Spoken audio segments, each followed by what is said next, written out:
Baik, kita bertemu kembali lagi dalam perkuliahan organisasi komputer.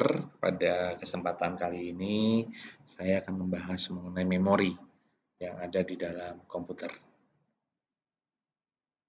Nah, pasti semuanya sudah tahu tentang memori ya di dalam komputer, karena komponen ini menjadi sesuatu yang sangat penting. Karena kalau kita tidak ada memori di dalam komputer kita, maka komputer juga tidak bisa bekerja. Baik, mari kita mulai pertemuan kita pada kali ini.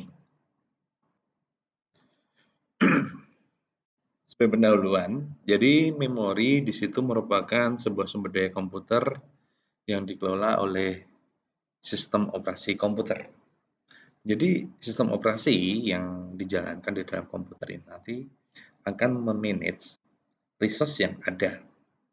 Bagaimana penggunaan memorinya, penggunaan CPU-nya, dan sebagainya. Itu akan di-manage. Pengelolaan memori itu nanti akan bersangkutan dengan ruang atau letak selain sebagai pengingat. Nah, jadi di sini nanti memori itu sebagai ya kalau dalam bahasa bahasa umumnya kan sebagai pengingat ya, pengingat di mana nanti data atau instruksi itu diletakkan. Nah, tetapi memori juga akan bertindak sebagai media penyimpan atau storage. Nah, ada isi memori yang sudah bersifat tetap sehingga tidak bisa diubah lagi, juga ada memori yang isinya itu sifatnya tidak tetap, jadi bisa diubah-ubah. Nah, di sini ada satu gambar bagaimana hierarki dari sebuah memori. Dari yang paling bawah itu ada magnetic tapes atau cakram optik, kemudian ada magnetic disk, ada cache, memori utama, memori cache, dan register. Nah, kalau kita lihat dari piramida ini, semakin ke bawah, memori ini ukurannya semakin besar gitu ya. Tetapi di sini nanti kecepatannya juga akan semakin lambat. Berbeda kalau kita ke atas. Semakin ke atas ukurannya semakin kecil kapasitasnya ini. Tetapi kecepatannya semakin tinggi. Nah, tape magnetis itu kalau kita lihat contohnya itu ya kalau kita anak-anak kelahiran tahun 90-an pasti tahu ya, yaitu ada kaset di sana. Kaset untuk tape recorder ataupun video di situ ada pita magnetisnya di sana. Kemudian ada cakram optik di situ, ada VCD ataupun DVD dan sebagainya. Ini mengenai piramida dari memori. Jadi di sini memori itu adalah istilah umum yang mengacu pada perangkat fisik komputer yang mampu menyimpan data baik secara permanen maupun sementara. Kemudian kalau kita lihat di dalam memori itu nanti akan termasuk memori itu akan termasuk komponen vital. Karena apa? Karena performa dari sebuah komputer itu salah satunya ditentukan oleh memori ini. Semakin besar ruang penyimpanan dan kecepatan dari memori, maka performa dari sebuah komputer itu nanti bisa dikatakan semakin bagus. Nah, kalau kita lihat sifatnya nanti memori ini nanti ada yang bersifat volatil ataupun non volatil. Nah, memori komputer yang bersifat volatil ini nanti seperti apa? Jadi dia akan kehilangan isi atau konten, baik itu data atau informasi, ketika komputer ini kehilangan daya. Jadi ketika sumber listriknya itu terputus, maka isi yang ada di dalam memori itu akan hilang. Nah, kalau untuk yang non volatil di situ nanti berarti dia tidak tergantung dari sumber listrik. Jadi dia ketika sumber listriknya ini diputus, data maupun informasi yang ada itu masih ada. Itu perbedaannya. Kemudian kalau kita lihat memori komputer itu nanti bisa kita klasifikasikan menjadi dua, yaitu memori utama atau main memory dan memori sekunder atau secondary memory. Ini gambarnya kalau kita lihat. Jadi kita bisa lihat di sini ada tipe memori Nanti ada main memory dan memori secondary memory di sini. Jadi main memory di situ contohnya ada ROM. Ada ROM itu nanti pun dibagi ada PROM, ada RPROM, EPROM maupun EEPROM. Kemudian ada RAM. Dan nanti kita mau ada dynamic RAM dan ada static RAM. Kemudian ada secondary memory di sini nanti. Nah, kita akan mengenal ada optical storage devices, kemudian ada magnetic storage devices, dan flash memory devices.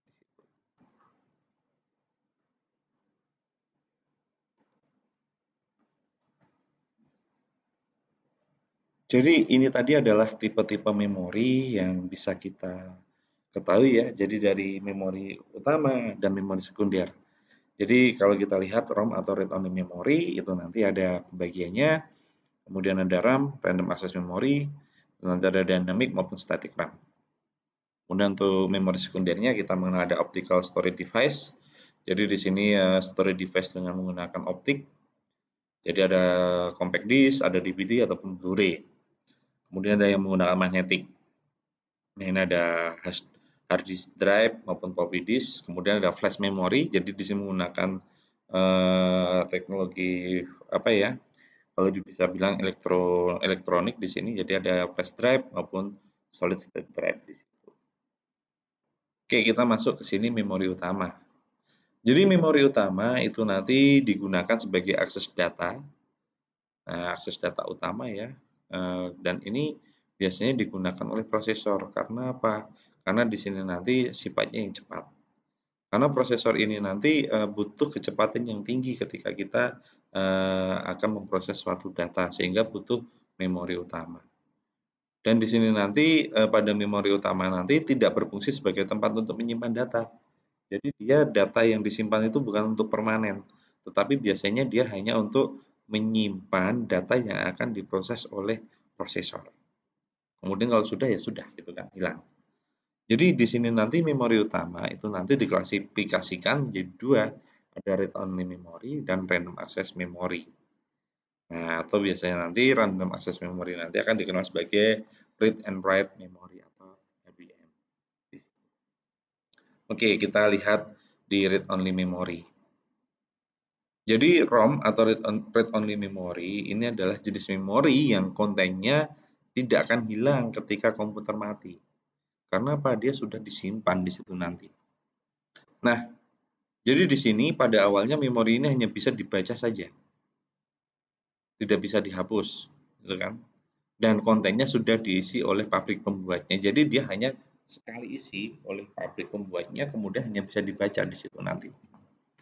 Nah, saat komputer dinyalakan di situ nanti sebagian konten atau instruksi yang ada di ROM akan dipindahkan ke RAM agar bisa diproses, gitu kan. Kemudian instruksi-instruksi yang ada di ROM itu nanti diantaranya adalah instruksi untuk membaca sistem operasi, memeriksa semua komponen dari sistem, dan menampilkan pesan di layar. Jadi di sini memang digunakan untuk menyiapkan sistem. Contohnya kalau kita menyalakan komputer pertama kali, pasti nanti akan masuk ke dalam sistem BIOS, basic input output sistemnya. Apakah harddisknya terbaca, RAM-nya terbaca, prosesornya terbaca, itu kan. Jadi semuanya serba terbaca dulu. Kalau ada satu komponen tidak terbaca, maka proses menyalakan komputer itu pasti tidak akan berjalan dengan lancar. Nah, dalam perkembangannya, ROM itu nanti mempunyai beberapa tipe, yaitu ada PROM, Programmable Read Only Memory, atau di mana ROM yang dapat diprogram kembali satu kali, yaitu ya hanya sekali di situ nanti. Atau RPROM, atau itu Reprogrammable Read Only Memory, di mana ROM dapat diprogram sesuai keinginan kita. Atau EPROM, itu Erasable Programmable ROM, di mana ROM yang dapat dihapus dengan menggunakan sinyal ultraviolet dan diprogram kembali. Atau ada lainnya lagi, ada EEPROM atau Electrically Erasable Programmable Read Only Memory, di mana read on ROM ini nanti dapat dihapus dengan sinyal elektronik dan dapat diprogram ulang. Jadi nanti perkembangannya di situ, yang awalnya tadi hanya diisi oleh pabrik, kemudian bisa diisi sekali, kemudian bisa diisi berkali-kali. Berikutnya kita lihat ada RAM, ini jadi masih di main memory di situ. Jadi RAM atau random access memory di situ. Jadi RAM di sini adalah kumpulan chip memori yang berupa IC atau integrated circuit yang terdiri dari jutaan transistor dan kapasitor. RAM di sini merupakan tempat penyimpanan sementara bagi komputer saat dijalankan dan dapat diakses secara acak, sesuai dengan namanya, random. Jadi dia bisa diakses secara acak. Kemudian konten dari RAM ini dapat diubah atau diganti dan sifatnya adalah volatil. Jadi dia tergantung dengan sumber listrik yang ada. Ketika sumber listrik ini hilang atau terputus, maka data yang ada di dalam RAM ini akan terhapus. Nah, fungsi utama RAM itu apa? Itu adalah untuk mempercepat pemrosesan data. Karena di sini nanti data dapat disimpan dan diambil kembali dengan menggunakan RAM ini kecepatannya tinggi sehingga lebih cepat di situ nanti. Makanya beberapa komputer saat ini untuk upgrade biasanya adalah dengan menambah jumlah RAM di situ. Jadi semakin besar RAM yang dimiliki komputer, maka semakin cepat pula kinerja dari komputer tersebut. Nah, di sini RAM akan dibagi menjadi dua tipe, ada dynamic dan ada yang static. Nah, nanti dynamicnya apa? Contohnya ada FPM, EDU, SDRAM, FDRAM, DDR SDRAM, DDR2, SDRAM, kemudian DDR3 SDRAM di situ ya, DDR4. Dan apa itu yang berikutnya ada static RAM, di situ nanti RAM yang digunakan sebagai cache yang berkecepatan tinggi dan menjadi buffer di situ nanti. Nah, berikutnya ada memori sekunder. Nah, memori sekunder di sini nanti bersifat non volatil dan di situ digunakan sebagai perangkat penyimpanan skala besar, baik itu untuk menyimpan data maupun program. Dan di sini sifatnya adalah permanen. Data maupun program yang tersimpan di dalam memori sekunder ini tetap dan tidak akan hilang meskipun komputer mati, dan data ini bisa disalin ke berbagai macam perangkat memori sekunder lainnya. Jadi bisa kita pindah-pindah untuk menjaga data itu tidak rusak. Nah, di sini kita bisa lihat ya, memori sekunder itu dibagi menjadi beberapa bagian. Ada optical, ada magnetic, dan ada flash di situ. Baik. Nah, kita melihat ini ya, SRAM ya.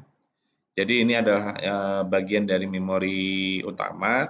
Tadi sudah disebutkan bahwa di dalam memori utama kita mengenal ada ROM dan RAM. Nah, sekarang kita akan melihat bagaimana SRAM ini ya, Static Random Access Memory.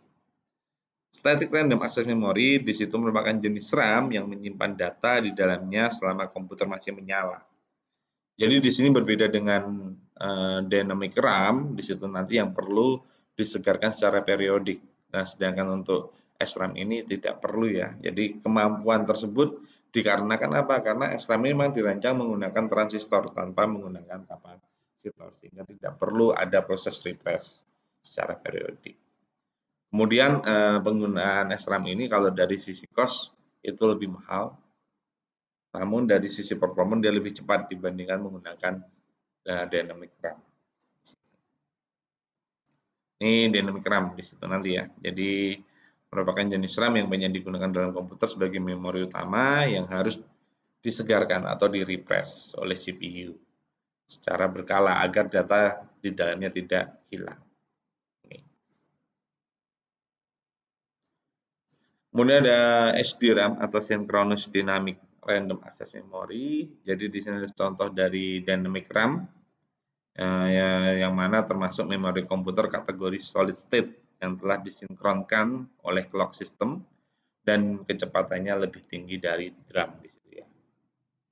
Kemudian kita mengenal ada CMOS atau Complementary Meta Oxide Semiconductor. Jadi CMOS di sini adalah sebuah sistem dari rangkaian terintegrasi yang digunakan pada mikroprosesor, kemudian pada RAM statis, kemudian pada microcontroller ataupun sirkuit-sirkuit logika digital lainnya. Jadi di sini CMOS ini banyak digunakan. Dan CMOS sendiri itu sebagai bagian dari read only memory. Kemudian kita mengenal DIMM juga ya, Dual Inline Memory Module. Jadi DIMM atau Dual Inline Memory Module di sini terdiri dari serangkaian sirkuit terpadu atau integrated circuit dari dynamic RAM. Kemudian modul-modul tersebut dipasang pada papan sirkuit dan didesain untuk digunakan pada komputer personal, server ataupun workstation. Nah, untuk DIMM ini nanti terdiri dari dua kecepatan untuk PC 100 dan PC 133. Dan jumlah pinnya sekitar kurang lebih 168 pin. Selanjutnya cache memory. Cache memory di situ merupakan memori yang berukuran kecil, bersifat sementara, berkecepatan tinggi, dan di sini digunakan untuk menyimpan data maupun instruksi yang sering diakses. Cache memory di sini nanti akan menjembatani aliran data baik dari prosesor dengan memori utama atau sebaliknya di situ nanti. Jadi karena apa? Karena pada memori utama kecepatannya lebih rendah dibanding kecepatan yang ada di prosesor, sehingga perlu ada jembatan. Kalau satu rendah, sini terlalu kencang, ketika mau diproses pasti nanti akan ada kendala. Makanya ada jembatan di situ untuk membuat kecepatannya sama. Kemudian harga dari cache memory ini jauh lebih mahal daripada memori utama. Kemudian cache memory nanti berguna agar pemrosesan mengacu kepada cache memory yang berkecepatan aksesnya lebih tinggi sehingga kinerja sistem dapat. Baik, selanjutnya kita masuk ke fungsi memori. Jadi di sini fungsi dari memori kalau kita lihat memori internal di situ berfungsi sebagai pengingat, sebagai media penyimpanan data ataupun program yang sifatnya sementara. Jadi tadi sudah disebutkan bahwa dengan kata lain jika komputer mati maka data akan hilang. Jadi di sini nanti dalam penggunaannya memori internal itu nanti akan diakses langsung oleh prosesor. Kemudian ada pun fungsi utama dari memori internal tadi adalah yang pertama menyimpan data dari perangkat input sampai data itu dikirim ke dalam arithmetic logic unit untuk diproses lebih lanjut. Kemudian menyimpan data ini bukan daya ya, data hasil pemrosesan ALU, baru nanti menampung instruksi atau program dari piranti masukan ataupun dari piranti memori sekunder. Ini adalah karakteristik dari memori komputer. Kita bisa lihat ya karakteristiknya ada apa saja di sini. Ada lokasi, kapasitas, satuan transfer, metode akses, kinerja, tipe fisik, karakteristik fisiknya. Kemudian keterangan dari lokasi ini nanti apakah memori itu terletak di dalam CPU atau internal memori atau eksternal memori. Jadi di dalam CPU nanti juga ada memori, ada register kan di sana. Kemudian di dalam internal itu juga ada memori internalnya atau eksternal memorinya. Kapasitas. Kapasitas yang ada di dalam memori nanti itu nanti bisa berupa ukuran word-nya atau jumlah word-nya. Kemudian satuan transfernya bisa word atau block. Jadi nanti misalnya dalam dibagi per word atau satu blok itu terdiri dari beberapa word di situ. Metode akses, nah ada sekuensial, ada direct, ada random ataupun asosiatif. Sekuensial ini harus urut. Contohnya apa? Contohnya adalah magnetic tape. Jadi kita harus urut untuk bisa melihat isi datanya. Kalau direct itu secara langsung. Jadi saya bisa sesuai dengan menit keberapa langsung saya ambil datanya. Atau random access, bebas kita mengambil dari mana. Atau asosiatif. Kemudian kinerja dari RAM itu nanti karakteristik kinerjanya ada access time, ada cycle time, ada transfer rate. Kemudian tipe fisiknya ada yang semikonduktor atau magnetik. Kemudian karakteristik fisiknya itu nanti ada yang volatil atau non volatil, erasable atau non erasable. Nah, ini adalah beberapa kategori tempat penyimpanan, ada tadi magnetik maupun optik, piranti optik. Jadi di sini nanti kita bisa lihat penyimpanan berfungsi untuk menyimpan file dari sistem operasi atau program aplikasi atau data secara permanen. Kemudian prinsip kerjanya nanti untuk penyimpanan ini Yang pertama adalah prosesor akan mengambil instruksi atau program, kemudian data yang akan dioperasikan dari lokasi storage-nya. Kemudian dia akan salin ke dalam memori. Memori baru nanti dijalankan di dalam prosesor.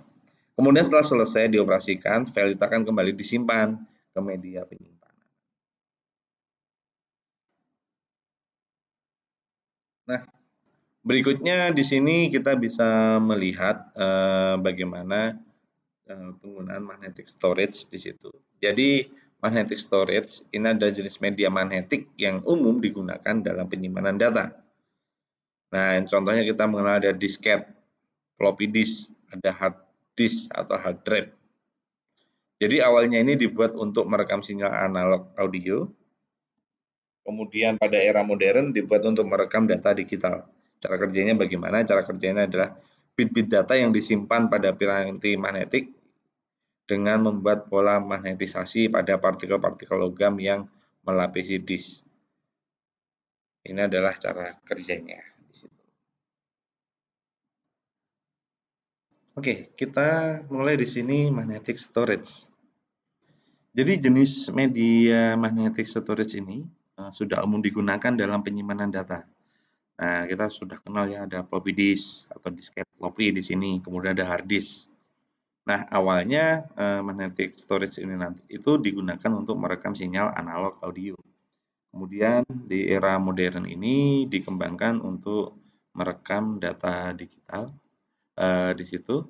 Nah, kemudian cara kerja dari magnetic storage ini kita bisa lihat bagaimana bit data itu disimpan pada piranti magnetik dengan membuat pola magnetisasi pada partikel-partikel logam atau biasanya nanti disebut dengan platter ya di situ pada setiap sisi disk.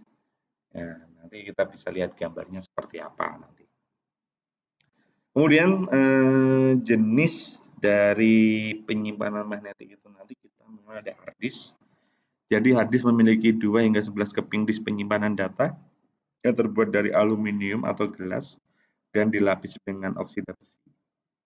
Kemudian susunan disk nanti dibagi dalam beberapa daerah penyimpanan, yakni silinder, track, dan sektor seperti terlihat pada gambar nanti ya ada gambar. Kemudian setiap area penyimpanan diberi alamat dengan kode nomor tertentu. Kinerja hard disk itu nanti terkait dari beberapa faktor. Yang pertama ada kecepatan putar atau rotation per menitnya, biasanya sekitar 5.400 ataupun 7.200 rpm. Nah, dan kapasitas penyimpanan hard disk ini nanti juga menjadi faktor penentu kinerja dari hard disk. Data pada hard disk itu nanti akan dibaca atau ditulis dengan menggerakkan head baca atau tulis yang terdapat pada setiap sisi disk. Nah, ini adalah gambar dari hard disk di sini. Baik, jadi kita bisa lihat di sini bagaimana skema dari hard disk di situ. Jadi kita bisa lihat ini adalah piringan tadi di mana data itu disimpan. Kemudian namanya adalah bisa dibilang sebagai platter ya di sini. Kemudian di sini ada head yang akan membaca. Nah, jarak head dengan piringan ini sangat-sangat tipis. Dia dengan sidik jari kita itu lebih tebal sidik jari kita. Sehingga kalau piringan ini sempat terbuka, kemudian terkena sidik jari kita, maka data yang ada di sini sudah tidak bisa dibaca. Nah, kemudian dari head ini nanti ada armnya, lengannya di situ. Kemudian ada ini magnet yang akan mengatur gerakan dari head ini nanti untuk membaca. Kemudian di sini ada konektornya, apakah menggunakan apa itu serial ataupun yang terbaru itu ya, yang terbaru SATA di sini. Ini platter atau piringan di sini bisa kita lihat ini. Ini adalah skema dari hard disk. Kemudian di sini ada tip seal, jadi di sini ada pita seal yang akan melindungi hard disk di sini nanti supaya dia tidak masuk udara ini ya. Ini benar-benar harus bersih ruangan di sini. Tidak boleh ada kotoran sedikit pun. Sidik jari aja nggak bisa, apalagi kalau ini sampai terkena rambut kita lagi bongkar, rambut kita jatuh di sini ya sudah. data ini pasti akan bisa dibilang rusak di sini. Kemudian berikutnya ada kita mengenal disket floppy. Ya, ini sudah jarang ditemukan pada komputer-komputer sekarang. Biasanya komputer-komputer sekarang itu sudah tidak dilengkapi dengan floppy disk. Jadi floppy disk di sini merupakan media penyimpanan data yang paling banyak dipakai pada komputer-komputer pada zaman dulu. Kemudian mempunyai floppy disk di sini mempunyai notch atau tekukan atau lubang yang berfungsi untuk mencegah penulisan ke disket atau untuk melindungi data. Biasanya nanti disebut dengan write protection di situ. Disket yang dilindungi dengan write protection di sini tidak dapat ditulis oleh komputer, sehingga data yang ada di dalamnya terhindar dari perubahan. Jadi kita bisa amankan data ini. Nah, ini contoh skema dari disk floppy ya. Jadi di sini ada motor, jadi nanti ini drive-nya, ini disketnya dimasukkan. Nah, nanti di sini ada pemutarnya, kemudian ini head-nya yang maju mundur nih. Jadi head-nya yang maju mundur di track-nya ini diputar di situ. Nah, ini head yang akan membaca. Ini adalah contoh floppy disk. Bagaimana keunggulan dan kelemahan dari penyimpanan magnetik? Jadi di sini untuk keunggulan penyimpanan magnetik di situ, penyimpanan data pada media ini bersifat non volatil. Jadi artinya apa? Dia dapat disimpan selamanya tanpa takut hilang ketika sumber dimatikan. Kemudian data pada media ini dapat dibaca, dihapus, dan ditulis ulang. Media ini mudah digunakan. Tapi di balik keunggulannya ada kelemahan. Kelemahannya nanti di sini adalah musuh utama dari media magnetik ini, contoh untuk floppy disk atau hard disk ini adalah jamur dan karat. Karena kalau ini kan pakainya tape magnetik itu ya, film. Nah, kalau kita tempatnya lembab bisa jamuran di situ nanti. Kalau hard disk juga bisa berkarat. Karena jamur dan karat ini, maka daya tahan atau umur media ini juga pendek. Nah, jadi jika misal kita pakai secara terus-menerus sekitar 8 jam per hari, maka umur suatu floppy disk itu ya hanya setahun atau hard disk paling lama 3 tahun. Kemudian bentuknya yang bergaris-garis karena ada track dan sektor di situ nanti, sehingga kapasitas dan kecepatan simpannya termasuk rendah dibanding dengan media optik. Nah, ini adalah kelemahan dari magnetik. Sekarang kita lihat optik. Nah, optik di sini, jadi cara kerja penyimpanannya ini nanti dengan menggunakan yang namanya sinar laser, yang tentunya berkecepatan tinggi nanti untuk menulis data ataupun membaca. Sehingga dalam istilah penulisan data itu di optical storage itu nyebutnya burning, yang memang dibakar. Jadi dibakar dengan menggunakan sinar laser. Jadi semakin kecil ukuran laser itu nanti, maka semakin besar kapasitas yang bisa ditampung di dalam media penyimpanan optik ini. Nah, ini contoh ya, contoh bagaimana lapisan sebuah CD di sini ya, ada lapisan A, B, C, D, E. Lapisan A itu apa? Itu lapisan plastik polikarbonat. Nah, ini pada lapisan ini, A ini nanti, nah itu nanti data ditulis atau dikodekan, di burning di situ. Kemudian B, lapisan yang mengkilap untuk memantulkan sinyal lasernya. Jadi nanti di situ ada yang kembali, ada yang tidak gitu kan. Karena ada yang di lubangnya, ada yang tidak. Nah, itu nanti. Kemudian C, jadi lapisan pernis untuk melindungi lapisan yang mengkilap, pernis di sini nanti. Kemudian D di situ nanti ada lapisan tempat label CD dicetak. Nah, ini yang paling luar sendiri itu kan. Dan E itu nanti itu adalah sinar laser yang membaca. Jadi sinar nanti akan dikirimkan kan. Nah, nanti ada yang yang dipantulkan, ada yang tidak. Kalau yang tidak dipantulkan berarti di situ nanti nilainya 0. Kalau yang dipantulkan 1 di situ nanti kan. Nah, ini nanti contohnya dari optical storage. Kemudian bagaimana hubungan harga, kapasitas, dan waktu akses dari sebuah memori? Jadi di sini bisa kita lihat hubungannya adalah semakin kecil waktu akses, maka semakin besar harga per bitnya. Berarti apa? Semakin kecil waktu akses itu berarti semakin cepat. Namun harga per bitnya itu semakin mahal. Kemudian semakin besar kapasitas, maka semakin kecil harga per bitnya. Dan semakin besar kapasitas juga, semakin besar waktu aksesnya. Ini adalah hubungannya. Itu adalah mengenai memori, apa itu yang bisa kita sampaikan. Terima kasih atas waktunya. Kalau ada pertanyaan-pertanyaan, silahkan nanti ada di komen. Terima kasih.